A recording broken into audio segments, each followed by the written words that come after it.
Salut les amis, aujourd'hui on est parti pour le 1125e épisode de l'After Zap Image. On débute avec le programme de la journée en Ligue 1 puisqu'on a une journée en plein milieu de la semaine. À 19h nous aurons 5 matchs et donc à 21h les 5 autres matchs. 19h Lille reçoit Reims, Monaco reçoit Saint-Etienne, Montpellier reçoit Bordeaux, Nantes affronte Brest, Rennes reçoit Clermont et puis donc à 21h déplacement de l'Olympique de Marseille du côté d'Angers. Lens va recevoir le Racing Club de Strasbourg, Lorient recevra l'OGC Nice, Lyon recevra Troyes et le Paris Saint-Germain sera du côté de Metz. Quelques petites informations en Ligue 1. On va démarrer du côté de Bordeaux avec une mauvaise nouvelle pour les Girondins de Bordeaux et pour un international, ou plutôt un ex-international français, Laurent Koscielny, qui devrait être éloigné des terrains environ 3 semaines à cause d'une contusion au niveau de la cheville droite. Il va donc manquer le déplacement à Montpellier et il devrait aussi rater le match de dimanche face au Stade Rennais. Ensuite, on a une déclaration de Norodom Ravitchak, qui est un prince cambodgien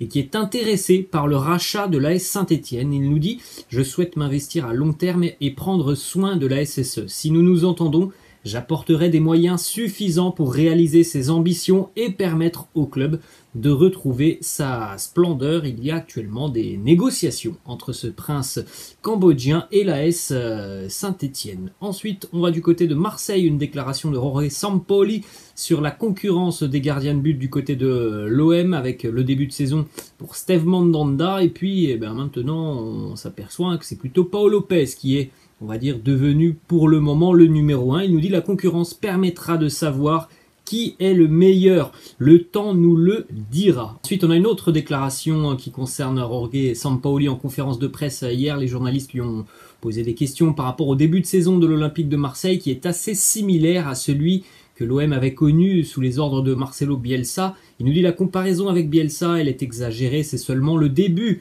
On espère faire aussi bien que la première partie de saison de Bielsa. Il y aura des moments difficiles, on verra ce que le groupe a dans le ventre. Ensuite, on jette un coup d'œil justement au groupe de Jorge Sampaoli pour le déplacement du côté d'Angers ce soir, avec notamment une nouvelle fois l'absence de Dimitri Payet et encore une fois Arkadiusz Milik qui ne peut pas être présent, même si le retour de Milik est tout proche. Du côté de l'OM, évidemment, on a la présence aussi dans le groupe du jeune Bamba Dieng. On a une déclaration d'une légende du football sénégalais, El Hadji Diouf, qui nous dit « J'ai connu Dieng avec l'équipe nationale des jeunes, c'est un attaquant, un Didier Drogba. Tout ce qu'il sait faire, c'est marquer des buts. C'est un jeune qui a de l'avenir.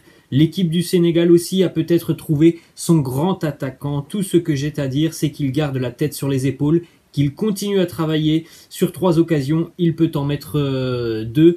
On a un petit phénomène du côté de l'Olympique de Marseille. Il est encore très jeune, évidemment, mais on a l'impression que le garçon est quand même pétri de talent. Ensuite, on enchaîne avec une petite information sur un match caritatif qui sera organisé du côté de Marseille dans quelques semaines maintenant. Le 13 octobre prochain se déroulera au stade Vélodrome le match des héros en faveur de l'UNICEF et de la fondation Didier Drogba, avec évidemment beaucoup d'anciennes stars et gloires de l'Olympique de Marseille qui seront sur le terrain pour la bonne cause. Ensuite, on prend la direction de Lens avec une déclaration de Jonathan Klaus qui aspire à rejoindre l'équipe de France. Il nous dit « N'importe quel piston droit aujourd'hui peut avoir l'objectif de jouer en équipe de France. Si ça arrive, ça sera évidemment extraordinaire. » Quand on voit les matchs du Racing Club de Lens et quand on regarde les performances individuelles de Jonathan Klaus, voilà, il n'a pas grand-chose à envier à Léo Dubois et Benjamin Pavard. Ensuite, on enchaîne avec une déclaration de Thierry Henry sur la présence de Lionel Messi en France et au Paris Saint-Germain. Il nous dit « Même si vous savez que je resterai à jamais un supporter d'Arsenal, soyons un peu chauvins. Voir Léo Messi au Parc des Princes, c'est magnifique. On a tous envie de voir ce trio avec Mbappé et Neymar et que ce trio puisse nous montrer de belles choses. » Hier, en conférence de presse, Mauricio Pochettino est revenu évidemment sur l'épisode du remplacement de Léo Messi dimanche face à l'Olympique Lyonnais. 2 déclarations de Pochettino. Premièrement, il nous dit « Nous avons vu que Léo avait testé son genou, qu'il essayait de voir comment il réagissait. On l'a vu se toucher le genou après une frappe. Nous étions contents de son match. Avec une très bonne première période notamment, il ne manquait plus que le but. Je n'ai pas été surpris des commentaires dans la presse, je sais comment ça se passe, la priorité c'est le bien des joueurs. On pensait que le meilleur pour lui était qu'ils sortent. Les grands champions ne sont jamais contents quand ils sortent du terrain. Et au final, eh bien, ça a donné raison à Mauricio Pochettino, malgré la moue de Léo Messi lorsqu'il est sorti. Eh bien, au final, on a appris hier que Léo Messi avait bel et bien une blessure, qu'il ne sera pas du déplacement ce soir du côté de Metz. Il a été touché donc au niveau du genou. Il a passé un IRM hier. Il y a un petit problème au niveau des os du genou. Il sera réévalué dans 48 heures. Léo Messi, pour le moment, du côté de Paris, on se veut assez optimiste. On rappelle quand même que bon, il y a ce match face à Metz, il y a ce match face à Montpellier ce week-end, mais il y a surtout le retour de la Champions League dans moins d'une semaine. Et c'est évidemment, ça serait une très mauvaise nouvelle de perdre Léo Messi. Ensuite, on a une déclaration de Roxana Maracineanu, la ministre des Sports, qui s'exprime après les nombreux débordements que l'on a vus dans certains stades en Ligue 1 depuis le début de saison, notamment à Nice, à Lens le week-end dernier. Elle nous dit qu'il ne faut pas punir tout un stade, tout un groupe de supporters parce qu'il y a des débordements qui concernent que quelques personnes dans un stade. On se dirige du côté de l'Espagne maintenant, puisque en Espagne aussi on joue en milieu de semaine. Hier, à 19h30, nous avions un derby madrilène entre Retafe et les champions d'Espagne, l'Atlético Madrid, et c'est l'Atlético qui s'est imposé 2-1 du côté de Retafe. Ouverture du score de Mitrovic pour Retafe, et en seconde mi-temps, même en fin de match, 78e égalisation de Luis Suarez, et rebelote 93e, El Pistolero qui donne la victoire à l'Atleti dans un match toujours très très compliqué, très très âpre, avec beaucoup de duels, beaucoup de fautes. C'est toujours comme ça, les matchs entre Retafe et l'Atlético Madrid. Beaucoup de cartons qui ont été distribués, notamment en seconde mi-temps. Retafe a terminé cette rencontre d'ailleurs à 10-11 après l'expulsion de Carles Aliena. Une petite statistique sur Luis Suarez depuis son arrivée du côté de l'Atleti. Il a rapporté la bagatelle de 26 points à l'Atlético Madrid depuis son arrivée. Un joueur évidemment déterminant, et on rappelle encore une fois que le Barça le pensait tout simplement cramé, et c'est certainement pour ça qu'il a dû être poussé vers la sortie par l'ancien président catalan. Petite stat aussi sur les 7 dernières victoires de l'Atlético Madrid. Et bien sûr, ces 7 dernières victoires, 6 l'ont été sur le score de 2-1. C'est un fait assez rare du côté de l'Atlético. L'Atlético qui encaisse pas mal de buts, ça avait été déjà le cas la saison passée sur le début d'année. Évidemment que Diego Simeone va travailler ses schémas tactiques pour que sa défense devienne un petit peu plus costaud. L'Atlético est une équipe qui est réputée pour être l'une des meilleures défenses d'Europe. Ces résultats nous prouvent un petit peu le contraire. L'Atlético encaisse beaucoup de buts en ce moment. Ensuite, on a une déclaration de Diego Simeone sur le match d'Antoine Griezmann qui a été remplacé en seconde mi-temps. Un match un petit peu timide, on a l'impression qu'il se cherche encore un peu, Antoine Griezmann, ce qui pour moi est plutôt normal. Il est de retour après un exil du côté de Barcelone. Les choses ont quand même un petit peu changé du côté de l'Atlético Madrid, mais ça n'empêche pas la presse espagnole de lui tomber dessus après donc ces quelques matchs avec l'Atlético Madrid. Déclaration de Diego Simeone qui nous dit: Griezmann est en train de s'adapter au nouvel Atleti qui n'est pas le même dans lequel il a déjà évolué il y a quelques années. Il faut encore laisser un petit peu de temps, je pense, à Antoine Griezmann pour retrouver toutes ces sensations avec l'Atlético Madrid. Une petite statistique qui concerne Retafe. Malgré la défaite hier, Retafe a enfin réussi à marquer un but contre l'Atlético Madrid en Liga. C'est une première depuis novembre 2011. Depuis donc 10 ans, Retafe n'avait jamais marqué un seul but à l'Atlético en Liga. Ça faisait 17 matchs consécutifs que Retafe ne marquait pas contre l'Atlético Madrid. Une petite information qui concerne Joao Félix qui avait été expulsé il y a quelques semaines face à l'Athletic Bilbao. La sanction est tombée pour Joao Félix. Ce sera 2 matchs de suspension. On enchaîne les amis du côté du Real Madrid et on jette un coup d'œil au groupe retenu par Carlo Ancelotti. Le Real joue ce soir à 22h au Bernabéu face à Majorque.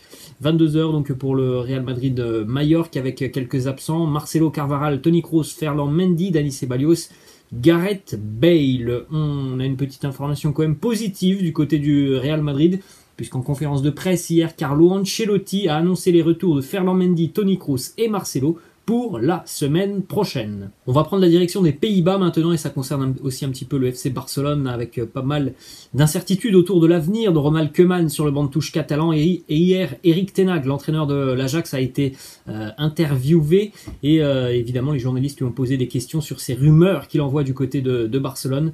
Réponse d'Erik ten Hag qui nous dit: l'intérêt de Barcelone, qu'est-ce que j'ai à voir avec tout ça? Je suis occupé avec l'Ajax, ces rumeurs peuvent être amusantes peut-être pour vous, mais en tout cas, ça ne l'est pas pour moi. Réponse très claire et très franche d'Erik ten Hag qui est focus sur l'Ajax Amsterdam. D'ailleurs, l'Ajax s'est imposé hier 5-0 du côté de Sittard face au Fortuna Sittard.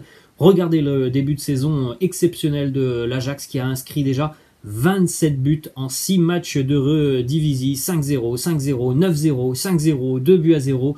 L'Ajax survole le championnat des Pays-Bas. Ensuite, on prend la direction de l'Italie avec une information qui concerne le match du week-end dernier. C'était une très belle affiche entre la Juve et l'AC Milan. Malheureusement, ce match a été entaché d'une nouvelle fois d'actes racistes de la part de supporters turinois. La Juventus a annoncé hier, par le biais d'un communiqué, avoir lancé une procédure afin de retrouver le ou les individus à l'origine d'insultes racistes en direction du portier français de l'AC Milan, Mike Maignan, des insultes qui sont survenues durant l'échauffement du portier tricolore. D'ailleurs, hier, Mike Maignan a laissé un message sur ses réseaux sociaux. Vous pouvez faire un petit arrêt sur image pour avoir le ressenti de Mike Maignan par rapport à cet épisode et pour aussi avoir l'avis de Mike Maignan sur ce qu'il devrait changer dans la planète football. Ensuite, on enchaîne avec un résultat hier en Italie. L'Inter, champion d'Italie, s'est imposé 3-1 du côté de Florence. Un Inter à deux visages, une première mi-temps très compliquée pour les interistes qui ont été donc menés au score à la mi-temps. C'est un but de Sotil pour la Fio et puis en seconde mi-temps, les interistes se sont réveillés. Très grosse seconde mi-temps avec une efficacité redoutable. Matteo Darmian, Edin Dzeko, Ivan Perisic ont marqué pour l'Inter qui fait donc un très très bon début de saison avec notamment le changement d'entraîneur, pas mal de joueurs qui sont partis et des joueurs clés qui sont partis et qui ont quitté l'effectif cet été et pourtant donc l'Inter est toujours invaincu en Serie A, 4 victoires, 1 match nul, 18 buts inscrits en 5 matchs avec une moyenne de 3,6 buts inscrits par match. Le match face au Real Madrid en Ligue des Champions qui était plutôt bon, malgré la défaite, le contenu était bon, donc plutôt intéressant. Les débuts de Simone Inzaghi. Ensuite, du côté de la Juve, une déclaration de Max Allegri qui nous dit: ceux qui entrent en jeu doivent être déterminants, nous ne pouvons pas jouer à 10. J'exige que les titulaires, les remplaçants se respectent, il y aura des changements. Je ne tape sur personne, mais l'équipe n'est pas jeune, il veut que son effectif se responsabilise. Max Allegri, il n'est pas du tout satisfait de ce qu'il voit et des comportements qu'il peut voir, notamment sur le terrain. Ensuite, on prend la direction de l'Angleterre. Une petite information en ce qui concerne Liverpool et le club de Wayne Rooney, Derby County, qui est en grande difficulté financière. Hier, lors d'un match de Cup, Jürgen Klopp a aligné le jeune Kaide Gordon, qui avait été acheté au mois de février par Liverpool à Derby County. Donc, ce qui a permis hier au club de Derby County de recevoir un bonus de 100 000 € qui devait s'activer si le jeune Gordon jouait un match avec les Reds dans l'équipe première. Donc hier, ça a été un très beau geste de la part de Jürgen Klopp. D'ailleurs, les Reds se sont imposés 3-0 du côté de Norwich. On poursuit avec une déclaration de Ruud Gullit qui nous parle du Ballon d'Or. Il nous dit: les joueurs qui marquent des buts volent toujours la vedette. Ce serait beau que pour une fois, quelqu'un qui n'est pas sous le feu de la rampe puisse gagner. Quelqu'un comme Kanté a tellement bien joué, il le mérite aussi. On est tous d'accord, évidemment. On sait que le Ballon d'Or est en grande partie réservé aux buteurs. Ensuite, on a une petite information qui concerne Super Mario Balotelli qui est en Turquie du côté de Demirspor. Hier, Demirspor a affronté Beşiktaş, score final 3-2 dans un match complètement fou. Beşiktaş a mené 3-0 jusqu'à la 60e et Mario Balotelli a fait cette célébration que vous voyez comme ça dans la tête à son ex-entraîneur qui officie maintenant du côté de Beşiktaş. C'était un petit règlement de compte par rapport à cet entraîneur qui avait dit tout simplement il y a quelques années que Mario Balotelli était un véritable imbécile. Ensuite, on a une information qui concerne le Bayern Munich qui se montre intéressé par le jeune Florian Wirtz qui fait un début de saison exceptionnel avec le Bayer Leverkusen. Cependant, Leverkusen ne souhaite pas vendre son jeune joueur avant 2023 et Leverkusen demande 100 millions d'euros. Petite information qui concerne Clarence Seedorf qui est le seul joueur de l'histoire à avoir remporté la Ligue des Champions avec 3 clubs différents. Il l'a remporté avec l'Ajax, le Real Madrid, et l'AC Milan. Une petite image aussi au Brésil, du côté de l'Atlético Mineiro. Regardez cette belle image avec deux attaquants très très puissants. On a Hulk et Diego Costa qui sont donc réunis maintenant déjà depuis quelques semaines sous le maillot de l'Atlético Mineiro. Et on va terminer les amis avec cette question de fin. Si vous deviez choisir votre top 4, un joueur par ligne, eh bien laissez-moi en commentaire quelle serait votre équipe. Je vous laisse les amis, je vous dis à la prochaine. Ciao.